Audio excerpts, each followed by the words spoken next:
ಸರ್ಕಾರದ ಮುಖ್ಯ ಅಭಿಯೋಜಕರಾಗಿ ತಮ್ಮ ಕೆಲಸ ಶಿಕ್ಷೆ ಕೊಡಿಸೋದು ಅಥವಾ ಬೇಲ್ ಕೊಡಿಸ್ ಮನೆ ಕಳಿಸೋದು?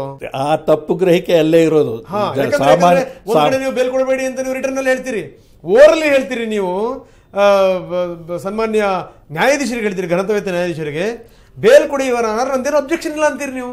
ಹೆಂಗೆ ಸರ್? ನೋಡಿ, ಪ್ರಾಸಿಕ್ಯೂಟರ್ ಅಂದ ತಕ್ಷಣ ಶಿಕ್ಷೆ ಕೊಡಿಸೋದು ಅವನ ಜವಾಬ್ದಾರಿ ಅಲ್ಲ, ನಾವು ಪೊಲೀಸ್ನವರು ಅಲ್ಲ. ಬೇಲ್ ಕೊಡಿಸೋ ಜವಾಬ್ದಾರಿನೂ ಅಲ್ವಲ್ಲ? ಬೇಲ್ ಕೊಡಿಸೋ ಜವಾಬ್ದಾರಿ, ಬೇಲ್ ಕೊಡೋದು ಬಿಡೋದು ನ್ಯಾಯಾಧೀಶರ ಕೆಲಸ, ಅದು ನಮ್ ಕೆಲಸ ಅಲ್ಲ. ತಾವ್ ಹೆಂಗ್ ಹೇಳಿದ್ರಿ ಹಾಗಾದ್ರೆ ಬೇಲ್ ಕೊಡಬೇಕು? ಹೈಕೋರ್ಟ್ ನಲ್ಲಿದ್ದಾಗ ಹೇಳ್ತಾ ಇದ್ದಿದ್ದಾರೆ ನಾವು. ಹೈಕೋರ್ಟ್ ನಲ್ಲಿದ್ದಾಗ ಶಿಕ್ಷೆ ಕಡಿಮೆ ಇದ್ದಾಗ, ಸ್ವಾಮಿ ಈ ತರ ಇದೆ, ಬಿಡೋರಾದ್ರೆ ಬಿಡಿ, ನಮ್ದೇನು ಅಭ್ಯಂತರ ಇಲ್ಲ ಅಂತ ಹೇಳ್ತಾನೆ ಇದ್ವಿ ನಾವು. ಅದರಲ್ಲಿ ಏನಿದೆ? Okay, suppose if it is more than 5 years, ಆಗ ನಾವು ಸ್ಟ್ರಾಂಗ್ ಆಗಿ ಅಪೋಸ್ ಮಾಡ್ತಿದ್ವಿ, ಯಾವುದೇ ಆಗೋಗ್ಲಿ, ಮೊಕದ್ದಮೆ ಇದೊಂದೇ ಅಂತ ಹೇಳಲ್ಲ, ಅಂತವ್ರು ಮಾಡ್ತಿದ್ವಿ. ಹಾಗಿಲ್ಲ ಅಂದ್ರೆ ನಾವು ಅಬ್ಜೆಕ್ಷನ್ ಬರವಣಿಗೆಯಲ್ಲಿ ಆಗ್ತಾ ಇದ್ವಿ, ಇಲ್ಲ ಸ್ವಾಮಿ ಹೇಗಿದೆ ತಮ್ಮ ಇಷ್ಟ ಬಿಡುವಾಗಿದ್ರೆ ಬಿಡಿ ಅಂತ ಹೇಳ್ತಾ ಇದ್ವಿ. ಅಂದ್ರೆ ಕೆಲವೊಂದು ಸಂದರ್ಭದಲ್ಲಿ ತಾವು ಹೇಳೋ ರಿಟರ್ನ್ ನಲ್ಲಿ ಕೊಡುವಂತ ಸಂದರ್ಭದಲ್ಲಿ ಹೌದು ನೀವು ಬೇಲ್ ಕೊಡಬೇಡಿ ಅಂತ ಹೇಳ್ಬೋದು, ಓರಲಿ ಹೇಳುವಂತ ಸಂದರ್ಭದಲ್ಲಿ I have no objection your honour ಅಂತ ಹೇಳ್ಬೋದು. It is because it is the discretion of the court. ನಾವು ಪ್ರಾಸಿಕ್ಯೂಟರ್ ಆಗಿ ಬೇಲ್ ಕೊಡೋದಕ್ಕೆ ಆಗಲ್ಲ ಯಾವುದೇ ಕೇಸಲ್ಲಿ. ಕೋರ್ಟ್ ಡಿಸ್ಕ್ರಿಷನ್ ಅದು.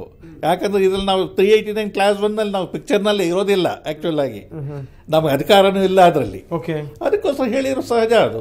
ಅಲ್ಲ, ಇಂಥ ಸಂದರ್ಭದಲ್ಲಿ ಈ ರೀತಿಯ ವರ್ತನೆ ಅನುಮಾನಕ್ಕೆ ಆಸ್ಪದ ಮಾಡ್ಬೋದು. ವರ್ತನೆ ಅನುಮಾನ ಇಲ್ಲ ಅಂತ ಕಾನೂನು ಏನಿದೆ ಕಾನೂನು ಪ್ರಕಾರ ಹೇಳಿದ್ವಿ ಅಷ್ಟೇ ಇದರಲ್ಲಿ. ಯಾಕೆ ನಾನು ಈ ಮಾತನ್ನು ಹೇಳ್ತಾ ಇದ್ದೀನಿ ಅಂದ್ರೆ, ಘನತವೆತ್ತ ಹೈಕೋರ್ಟ್ ಇದಕ್ಕೆ ಸಂಬಂಧಪಟ್ಟಾಗ ಅಸಮಾಧಾನ ವ್ಯಕ್ತಪಡಿಸುತ್ತೆ ಅಂತ. ಅದೇ ನಿಮ್ಮ ನಡೆಯ ಬಗ್ಗೆ ಅಸಮಾಧಾನವನ್ನು ವ್ಯಕ್ತಪಡಿಸುತ್ತೆ. ಅಸಮಾಧಾನ ವ್ಯಕ್ತಪಡಿಸ ಇದೇ ಈಗ ಹೈಕೋರ್ಟ್ ಆರ್ಡರ್ ತೆಗೆದುಕೊಡೋಕೆ ಸುಪ್ರೀಂ ಕೋರ್ಟ್ ಹೋದ್ರು. ಸುಪ್ರೀಂ ಕೋರ್ಟ್ ಏನು ಮಾಡಿದೆ ಅದನ್ನು ನೋಡಿದೆ ಬೇಲ್ ಕೊಟ್ಟಿರೋದು. ಒಳಗಡೆ ಹೋದ್ರಲ್ಲ ಜಯಲಲಿತಾ ಅವರು, ಅದರ ರಿಗಾರ್ಡ್ಸ್ ಯಾರಿಗೆ ಹೋಗ್ಬೇಕು ಹಂಗಾದ್ರೆ? BV ಆಚಾರ್ಯ ಅವ್ರಿಗೂ ಅಥವಾ ಭವಾನಿ ಸಿಂಗ್ ಅವ್ರಿಗೂ? ಅದ್ರ ರಿಗಾರ್ಡ್ಸ್ ಬಗ್ಗೆ ನಾನು ಹೇಳಕ್ಕೆ, ಅವ್ರು ಹಿರಿಯರು, ಯಾಕಂದ್ರೆ ಅವ್ರು ಎಷ್ಟು ಕೆಲಸ ಮಾಡಿದ್ರು ಅವ್ರಿಗೆ ಗೊತ್ತಿದೆ, ನಾನು ಎಷ್ಟು ಕೆಲಸ ಮಾಡಿದ್ದೀನಿ ನನಗೆ ಗೊತ್ತಿದೆ. ರಿಗಾರ್ಡ್ಸ್ ಅದು ಕೋರ್ಟಿಗೆ ಬಿಟ್ಟಿದ್ದು, ಯಾರು ಸರಿಯಾಗಿ ಮಾಡಿದ್ದಾರೆ ಯಾರು ಇಲ್ಲ ಅಂತ ಹೇಳೋದು. ಕೆಲವು ಮಾತಾಡುವಂಥ ಸಂದರ್ಭದಲ್ಲಿ ಹೇಳ್ತಾರೆ, ನಿಮಗೆ ಗೊತ್ತಿಲ್ಲ ಜಯಲಲಿತಂಗೆ ಹಿಂಗೆ ಪ್ರಕಟ ಆದ ತಕ್ಷಣ ತೀರ್ಪು ಜಯಲಲಿತಂಗೆ ಎಷ್ಟು ದುಃಖ ಆಗಿದೆಯಲ್ಲ ಅಷ್ಟೇ ಭವಾನಿ ಸಿಂಗ್ ಅವ್ರಿಗೂ ದುಃಖ ಆಗಿದೆ. ಪಾಪ ಇರ್ಬೋದು ಸರ್ ಅವ್ರು, ಯಾಕಂದ್ರೆ ಅವ್ರಿಗೆ ಗೊತ್ತಿರ್ಬೋದು, ಕಾರಣ ನನಗೆ ಗೊತ್ತಿಲ್ಲ ಅದು. ಈ ರಿಗಾರ್ಡ್ಸ್ ವಿಚಾರಕ್ಕೆ ಸಂಬಂಧಪಟ್ಟಂಗೆ ನಾನು 1-2 ಮಾತಾಡಬೇಕು. ಏನು ಅಂತಾರೆ, ಈ ಭವಾನಿ ಸಿಂಗ್ ಅವ್ರ ಬಗ್ಗೆ ಜೊತೆಗೆ BV ಆಚಾರ್ಯ ಅವ್ರ ಬಗ್ಗೆ. ಈಗ ನೋಡಿ, ಉಜ್ವಲ್ ನಿಕಮ್ ಮುಂಬೈನ ಪಬ್ಲಿಕ್ ಪ್ರಾಸಿಕ್ಯೂಟರ್, ತಮಗೆ ಗೊತ್ತಿರುವಂಥ ಸಂಗತಿ, ಕಸಬ್ನ ನೇಣಿಗೆ ಹಾಕೋದ್ರಲ್ಲಿ ಬಹಳ ಪ್ರಮುಖವಾದಂಥ ಪಾತ್ರ ಉಜ್ವಲ್ ನಿಕಮ್ರದು.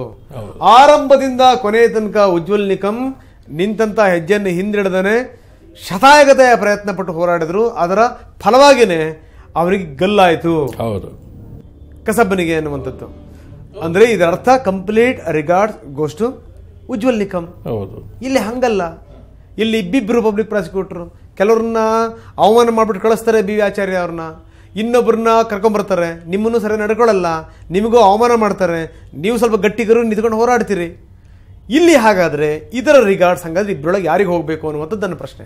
ಆಚಾರ್ಯ ಅವರು ಬಂದ ಮೇಲೆ ನಾನು ಹೇಳಿದ್ದೆ ಎಷ್ಟು ಕೆಲಸ ಆಯಿತು ಏನಾಯಿತು ಅಂತ ಹೇಳಿದ್ದೆ.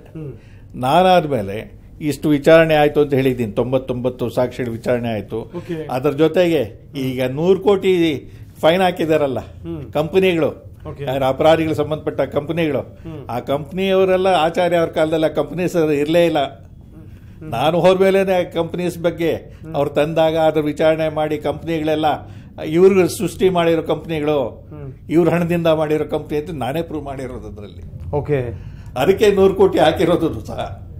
ಸೊ 100 ಕೋಟಿ ಬೀಳೋದಕ್ಕೂ ತಾವೇ ಕಾರಣ ಆಗೋದು. ಹೌದು ಸರ್, ಒಂದು ಪ್ರಶ್ನೆ ನಾನು ನೇರವಾಗಿ ಕೇಳ್ತೀನಿ, ಕೇಳಬೇಕೋ ಬಿಡಬೇಕೋ ಗೊತ್ತಿಲ್ಲ ನನಗೆ. ಇಡೀ ಕೇಸ್ ನಿಧಾನಗತಿಯಲ್ಲಿ ಸಾಗಲಿಕ್ಕೆ ನೀವು 100 ಕೋಟಿ ದಂಡ ಹಾಕ್ಸಿರೋದು ಹೇಳಿದ್ರಲ್ಲ, ಆದರೆ ಕೋಟಿ ಗಟ್ಟಲೆಯಲ್ಲಿ ಡೀಲ್ ಆಗಿದೆ ಅನ್ನುವಂಥ ಮಾತುಗಳು ಕೂಡ ಕೇಳಿ ಬರ್ತಾ ಇವೆ. ಕೋಟಿ ಗಟ್ಟಲೆ ಡೀಲ್ ಆಗಿರೋ ಯಾರ ಹತ್ರ ಆಗಿದೆ ನನಗಂತೂ ಗೊತ್ತಿಲ್ಲ. 100 ಕೋಟಿ ಮಾತ್ರ ದಂಡ ಆಗಿದೆ ಅಷ್ಟಂತೂ ಹೇಳಲ್ಲ. ಅಲ್ಲ, ಭವಾನಿ ಸಿಂಗ್ ಅವರು ಇದಕ್ಕೋಸ್ಕರನೇ ಹಿಂಗೊತ್ತ ತಡ ಮಾಡಿಸೋರು, ತಡ ಮಾಡಿಸಿದ್ದಾರೆ ಅಂತ ಹೇಳ್ತಾ ಇದ್ದಾರೆ ಹೊರತು ಆಧಾರ ಇಲ್ಲ. ಅದಕ್ಕೆ ರೆಕಾರ್ಡ್ಸ್ ಅಲ್ಲಿ, ಕೋರ್ಟ್ ರೆಕಾರ್ಡ್ಸ್ ನಲ್ಲಿ ಅವು ತಡ ಆಗ್ತಾ ಇದೆ ಅಂತ ಹೇಳಿದ್ರೆ ಒಪ್ಕೊಳ್ಬಹುದು. ಈ ಸುಪ್ರೀಂ ಕೋರ್ಟ್ ಅಲ್ಲಿ ತಾವೇ ಯಾಕೆ ಪಬ್ಲಿಕ್ ಪ್ರಾಸಿಕ್ಯೂಟರ್ ಆಗಲಿಲ್ಲ? ಇಲ್ಲಿ ಸುಪ್ರೀಂ ಕೋರ್ಟ್ ಅಲ್ಲಿ ನಡೀತಲ್ಲ ಈಗ ಬೇಲ್, ತಾವೇ ಯಾಕೆ ಮುಂದುವರಲಿಲ್ಲ ಸರ್? BVSC ಅವರು ನನಗೆ ಹೇಳಿದ್ರು, ಹೋಗಿ ಸುಪ್ರೀಂ ಕೋರ್ಟ್ನಲ್ಲಿ ಇದೆ ಕೇಸು, ಅಪಿಯರ್ ಆಗಿ ಅಂತ. ನಾನು ಹೇಳಿದೆ ಸುಪ್ರೀಂ ಕೋರ್ಟಿಂದ 389 Clause 1 ನಾನು ಹೇಳಿದೆ, ಪ್ರಾಸಿಕ್ಯೂಟರ್ ರೋಲ್ ಇಲ್ಲ ಅಂತ ಆಗಲೇ ಹೇಳಿದ್ದೆ 4 ವರ್ಷ ಆದ್ದರಿಂದ. ಅದಕ್ಕೋಸ್ಕರ ಸುಪ್ರೀಂ ಕೋರ್ಟಿಂದ ನೋಟಿಸ್ ನನಗೆ ಬರಲಿ, ನಾನು ಅಪಿಯರ್ ಆಗ್ತೀನಿ. ನೀವು ಹೇಳಿದ್ರೆ ನಾನು ಅಪೇರ್ ಆಗಲ್ಲ. ಸುಪ್ರೀಂ ಕೋರ್ಟ್ ನೋಟಿಸ್ ಬಂದ ನಾನು ಅಪೇರ್ ಆಗ್ತೀನಿ ಅಂತ ನಾನು ಹೇಳಿದೆ. ಸುಪ್ರೀಂ ಕೋರ್ಟ್ ನನ್ನ ನೋಟಿಸ್ ಕೊಳ್ಳಿಲ್ಲ. ನಾನು ಏನು ವಾದ ಮಾಡಿದ್ದೆ ಅದನ್ನೇ ನೋಡಿದ್ರು, ಆರ್ಡರ್ ಮಾಡಿದ್ರು.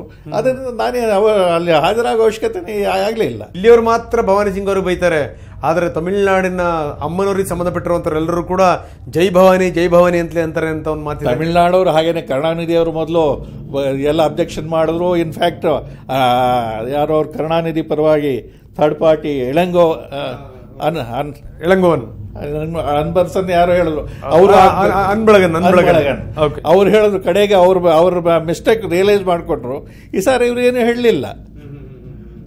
ಅವ್ರಿಗೆ ಸಂತೋಷವಾಗಿದೆ ಆಕ್ಚುಯಲ್ ಆಗಿ DMK ಅವ್ರಿಗೂ. ಸರ್, ಕೊನೆಯದಾಗಿ ಈ ಕೇಸ್ ಬಗ್ಗೆ ತಾವೇನು ಹೇಳ್ತೀರಿ? ನೋಡಿ ಸರ್, ನನ್ನ ಕಾನ್ಶಿಯಸ್ ಏನು ಹೇಳುತ್ತೋ ಆ ಥರ ನಾನು ಕೆಲಸ ಮಾಡಿದ್ದೀನಿ. ಗ್ರೇಟ್. ಹೇಗೆ ದಾಖಲೆಗಳಿತ್ತು ಆ ಪ್ರಕಾರ I proved the case and got conviction also.